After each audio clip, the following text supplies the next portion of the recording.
जय जिनेन्द्र, स्वागत है आप सभी का। मैं डॉक्टर प्रदीप जैन, मैं डॉक्टर प्रिया जैन, एस्ट्रोलॉजर, वास्तु एक्सपर्ट, मंत्र थेरेपिस्ट, भक्तांबर थेरेपिस्ट। आप सभी का पारस चैनल के माध्यम से अनंत बल परिवार की तरफ से स्वागत करते हैं। आगे बढ़ते हैं हमारे विशेष कार्यक्रम समस्या एक समाधान अनेक। जी हाँ, समस्या एक समाधान अनेक। इस श्रृंखला में भक्तामर के 48 काव्यों पर विशेष चर्चा हम करने जा रहे हैं। अभी तक हमने प्रथम काव्य और द्वितीय काव्य के बारे में जाना समझा, कैसे हमारे जीवन में परिवर्तन ला सकता है, कैसे हमें लाइफ को चेंज कर सकता है और क्या इसका उद्देश्य है। उसी श्रृंखला में आगे बढ़ते हुए आज हम भक्तामर स्तोत्र के तीसरे काव्य के बारे में विस्तार से बातें करेंगे। भक्तामर का तीसरा काव्य जीवन में क्या प्रदान कर सकता है, कैसे इसको पढ़ना चाहिए, क्या इसका अर्थ है और इसके माध्यम से मानतुंग स्वामी अपने भावों को किस तरह प्रकट कर रहे हैं। तो आओ इससे पहले भक्तामर के बारे में कुछ विशेष समझते हैं। भक्तामर स्तोत्र भक्ति तो है ही, लेकिन उस सबसे बढ़कर एक साउंड थेरेपी है।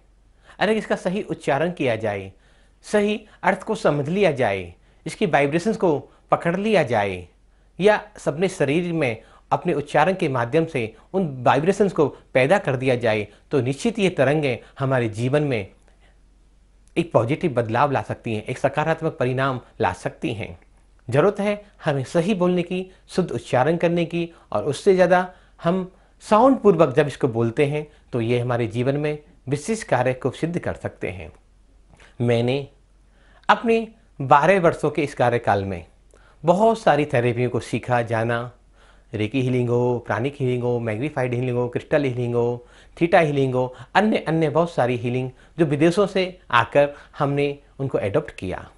लेकिन मन में एक पीड़ा हमेशा रही, क्या इतना बड़ा जैन दर्शन, इसमें कोई उपचार का साधन नहीं है। लेकिन जब काव्य को पढ़ा, जब पुराणों को पढ़ा, तो पता चला जैन दर्शन तो अनादि निधन उपचार करने की बात करता है। मैना सुंदरी ने सिद्ध चक्र विधान के माध्यम से अपने पति श्रीपाल और 600 कोड़ियों का कुष्ठ दूर गंधोदक के माध्यम से किया। ये उपचार ही तो है भक्ति के माध्यम से। आचार्य मानतुंग स्वामी बंदीगृह से भक्तामर की रचना करते करते, प्रभु की भक्ति करते करते बंदीगृह से मुक्त हो गए।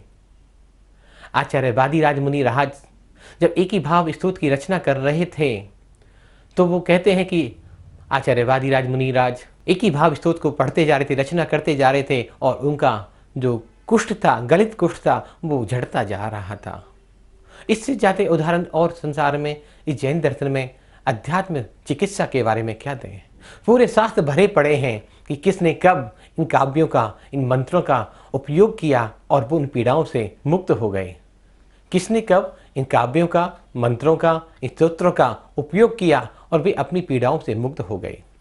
जैन धर्म अनादि निधन है, और सबसे अच्छी बात इसकी, यह सभी जीवों के प्रति मंगल की भावना की बात करता है। जब हम मंगल की भावना से भर जाते हैं, दूसरों के कल्याण की भावना से भर जाते हैं, तो मेरा तो कल्याण होता ही है, बाकी सभी जीवों का कल्याण का मार्ग प्रशस्त हो जाता है। जब हम सभी के कल्याण की मार्ग की बात, प्रशस्त करने की बात करते हैं, सभी के कल्याण की बात करते हैं, तो वो उपचार करने वाली शक्तियाँ, वो हीलिंग पावर, वो आध्यात्मिक शक्तियाँ से मेरा संबंध स्थापित हो जाता है।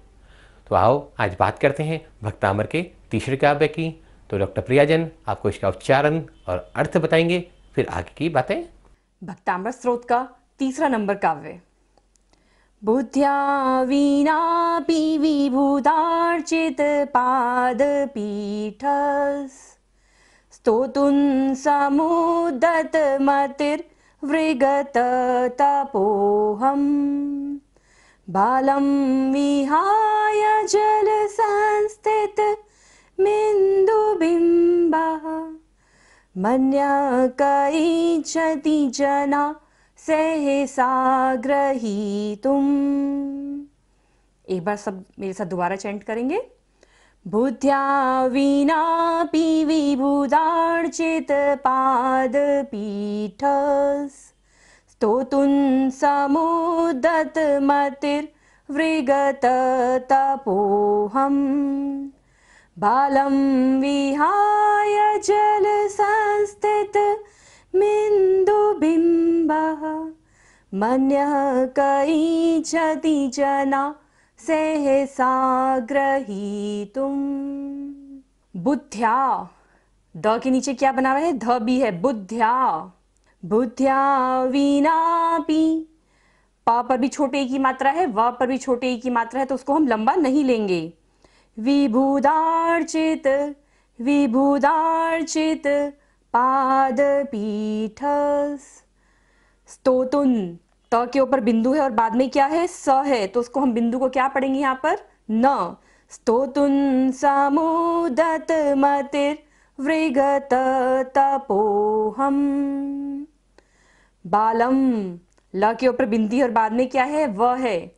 बालम विहाय जल संस्थित मिन्दुबिम्ब। मन्यः, विसर्ग है, मन्यः, तो हम यहाँ पर क्या होगा? सारी हमारी जो अंदर सांस है पेट में उसका विसर्जन हो जाएगा। सारी सांस पेट से खाली हो जाएगी, सारी हवा पेट से बाहर हमें छोड़नी है। मन्यः कईचति जना, जन्हा पर भी क्या है? विसर्ग है, यहाँ पर भी हमें सारी जो हमारी सांस है उसको बाहर छोड़ना है। मन्यः कईचति जना सहसा ग्रहीतुम्। बुद्ध्या विनापि विबुधार्चित पादपीठ। स्तोतुं समुद्यत मतिर्वृगत तपोहम बालं विहाय जल संस्थित बिंदुबिंब। मन्यः कईचति जना सहसा ग्रहीतुम्।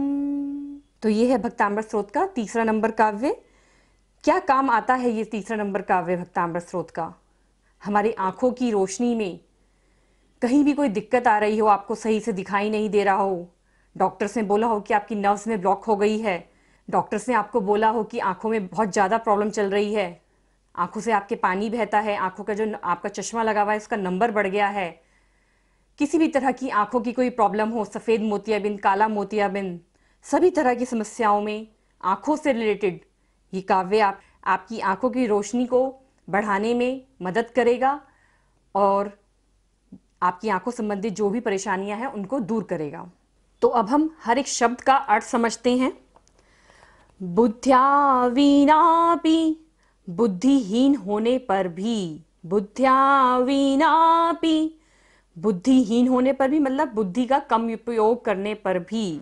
विबुधार्चित, देवों के द्वारा पूजित, विबुधार्चित मीन्स देवों के द्वारा पूजित, जो देवता भी जिनको पूजते हैं। पाद पीठ, पैर रखने की चौकी मतलब सिंहासन जहां पर पैर रखा जाता है, पाद पीठ। स्तोतुन मीन्स स्तवन करने के लिए, स्तवन मीन्स कि किसी की आपके घर कोई आया है तो आप उसकी क्या कर रहे हैं? इज्जत कर रहे हैं, उसको प्रणाम कर रहे हैं, उसको नमस्कार कर रहे हैं, उसको जय जिनेंद्र कर रहे हैं। स्तोतुन मीन्स स्तवन करने के लिए। स्तोतुन समुदतमपि, समुदतमपि मीन्स बुद्धि, प्रस्तुत तत्पर बुद्धि। विगत तपोहम, लज्जा रहित, अहम मीन्स मैं, लज्जा रहित हूँ मैं। बालम मीन्स बालक को। विहाय मीन्स छोड़कर। जल संस्थित, जल संस्थित जल में स्थित, जो जल में है। मिन्दुबिम्बा मीन्स चंद्र की छाया को, चंद्रमा की जो छाया है उसको। अन्य, अन्य मीन्स मन्य, अन्य और मन्य एक ही वर्ड है, दूसरा। मन्य का मीन्स कौन। इच्छति मीन्स इच्छा रखता है। जनः मीन्स प्राणी। सहसा मीन्स बिना विचारे। ग्रहीतुम मीन्स ग्रहण करने के लिए। तो पूरा अर्थ और अच्छे से समझते हैं प्रदीप जी के माध्यम से। इस काव्य के माध्यम से आचार्य मानतुंग स्वामी प्रभु की स्तुति तो कर ही रहे हैं, लेकिन जब उन्होंने संकल्प ले लिया कि मैं प्रभु आपकी स्तुति करूंगा, जिनकी स्तुति करना देव गुरुओं के बस की नहीं है। स्वर्ग के देवी देवता भी जिनकी स्तुति नहीं कर सकते, वो भी असमर्थ हैं। वो अपने आप को तुच्छ समझ रहे हैं। कैसे कि जैसे एक बालक प्रभु की स्तुति करने को तैयार हो रहा है, सम्मुखत हो रहा है, उद्गत हो रहा है, लेकिन यह बुद्धि का बल की बात करी गई है कि मुझ में बुद्धि का बल नहीं है। फिर भी मैं संकल्प करता हूं, मेरी भावनाएं बहुत स्ट्रांग है, बहुत मजबूत हैं, मैं तुम्हारे चरणों में समर्पित होना चाहता हूं और बालक के समान सरलता पैदा करना चाहता हूं। उदाहरण वो देते हैं कि जब जल में चंद्रबिंब पड़ता है तो बालक उस बिंब को पकड़ने के लिए दौड़ता है और हम लोग हंसते हैं, मजाक उड़ाते हैं, खुश होते हैं, प्रसन्न होते हैं उसकी सरलता पर। आज ऐसा ही होता है कि हम मूल को तो भूल गए हैं और हम बिंबों को पकड़कर खड़े हो गए हैं। हम उस बालक की तरह ही हैं, लेकिन बालक भी सीख देता है कि मैं अगर मूल को नहीं पकड़ पाया तो मैं बिंब को तो पकड़ रहा हूं। ऐसी सरलता, ऐसी निर्मलता हमारे भावों के अंदर अगर प्रकट हो जाए तो दुनिया का कोई भी कार्य असंभव नहीं हो सकता। मान तुम स्वामी इस काव्य के माध्यम से अपने आप को, संसार को, प्राणी मात्र को ये बल प्रदान कर रहे हैं कि तुम्हारी शक्ति ना हो, तुम्हारे अंदर साहस ना हो, तुम्हारी इतनी सामर्थ्य ना हो, तो भी हमें अपने मार्ग पर आगे बढ़ते रहना चाहिए। और यही आगे बढ़ने का मार्ग की उनकी प्रेरणा हमें रास्ता दिखाती है, हमारा नया पथ का निर्माण करती है, हमारे रास्ते में आए सभी अवरोधों को दूर करती है। और इसी कारण से यह जो काव्य है दृष्टि दोषों को निवारने में हमारी सहायता करता है। क्योंकि जब रास्ता क्लियर हो जाएगा, पथ प्रशस्त हो जाएगा, तो हम सब कुछ आसानी से साफ साफ देख सकते हैं। तो हमारे मार्ग में आई बाधाएं इस काव्य के माध्यम से दूर हो जाती हैं, बुद्धि की निर्मलता प्रकट होती है, आंखों के दोष दूर हो जाते हैं और स्तुति का उपक्रम आगे बढ़ता चला जाता है। आंखों के दोष तो दूर होंगे ही। जो व्यक्ति स्वभाव से कठिन है, बहुत हार्ड हैं, उन लोगों को भी इस काव्य का पाठ करना चाहिए, क्योंकि एक सर्वाधिक विद्वान व्यक्ति जब इस काव्य के माध्यम से उस बालक समान सदृश कृत्य को करने की चेष्टा कर रहा है, तो क्या हम मंदबुद्धि, नासमझ प्रभु की भक्ति कर अपने आप को, अपने परिणामों को निर्मल और विमल नहीं कर सकते? हमारे इस पूरी जर्नी में, भक्तामृत की यात्रा में हमने बहुत बार अनुभव किया। दृष्टि दोष तो परिहार हुआ ही, जिनके बड़े बड़े चश्मे लगे हुए थे, 5 नंबर, 8 नंबर, 10 नंबर, 12 नंबर, लगातार इसके जाप के प्रभाव से उनकी आई साइट इम्प्रूवमेंट हुई। जिनकी नक्शे सूख गई थी, ब्लॉकेज हो गई थी, जिनमें कोई भी मॉइस्चर या पानी नहीं रहा, जिससे दिखना बंद हो गया, तो उनकी आंखों में बहुत सुधार देखने को मिला। प्रिया ने बताया, सफ़ेद मोतिया हो, काला मोतिया हो या अन्य कोई बीमारी हो, दोष कोई भी हो सकते हैं।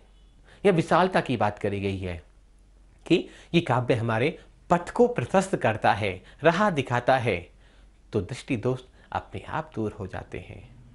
इस काव्य के बारे में अधिक जानकारी के लिए श्लोक, रिद्धि मंत्र, इसका अर्थ, भाव, व्याख्या और इससे जुड़ी हुई हमारी संस्मरण आप हमारी वेबसाइट www.bhaktamarmantrahealing.com पर जाकर देख सकते हैं। हमारी यूट्यूब चैनल है भक्तामर मंत्रा हीलिंग, वहाँ भी इससे जुड़ी हुई विशेष जानकारी आप वहाँ प्राप्त कर सकते हैं।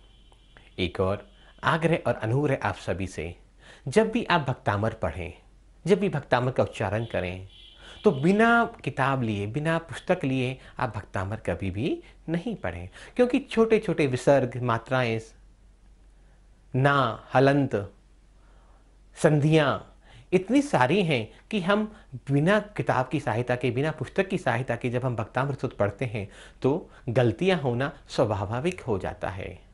तो हम कितना भी मुंह ज़बानी याद हो, कंठस्थ हो, फिर भी पुस्तक की सहायता से जब हम भक्तामृत स्तोत्र पढ़ते हैं तो गलतियां होने के चांस बहुत कम हो जाते हैं। और किसी भी काव्य को पढ़ने का तरीका सिर्फ यही है कि उच्चारण तो करना ही है उसका।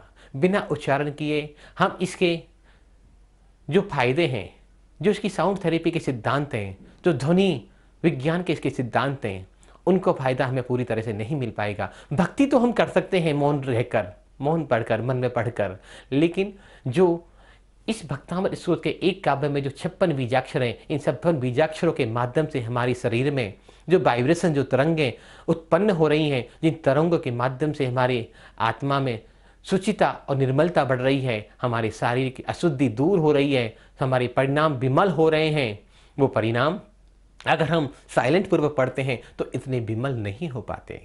वैसे तो जैन दर्शन में बहुत सारे काव्यों को, स्तोत्र मंत्र को शांत पूर्वक पढ़ने की बात करी गई है, लेकिन अभी हम जो बातें कर रहे हैं, अभी हम जो चर्चा कर रहे हैं, धार्मिक चर्चा तो है ही, इसके अलावा ये सारी बातें आपके उपचार के लिए कि बिना दवाई के ड्रगलेस थेरेपी भक्तामृत स्रोत के माध्यम से हम उपचार करना सीख रहे हैं।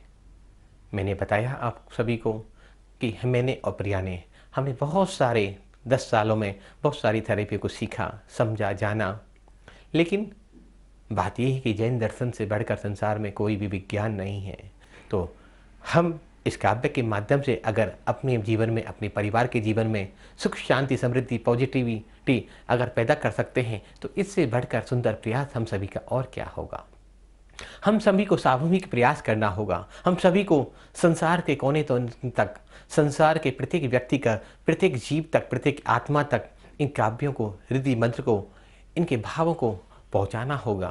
तभी हमारे मानव जीवन की सार्थकता सिद्ध है, तभी हमारा ये प्रोग्राम देखना सिद्ध है। तो हम सभी मिलकर प्रयास करें सामूहिक रूप से कि हम भक्तामृत और भक्तामृत से जुड़े हुए इन रहस्यों को जन जन तक पहुंचाएंगे, सबके कल्याण का मार्ग प्रशस्त करेंगे। जब हम दूसरों को प्रेरणा सूत्र बनते हैं तो जैन दर्शन कहता है कि 6% तो हमारे अकाउंट में अपने आप डेबिट हो जाता है, अपने आप इकट्ठा हो जाता है। तो उस पुण्य का संचय करें, सबको बताएं, सबके लिए निमित्त बने इस पुण्य के कार्य में। इस सभी मंगल भावनाओं के साथ आप सभी को सादर जय जिनेंद्र, जय जिनेंद्र, जय जिनेंद्र।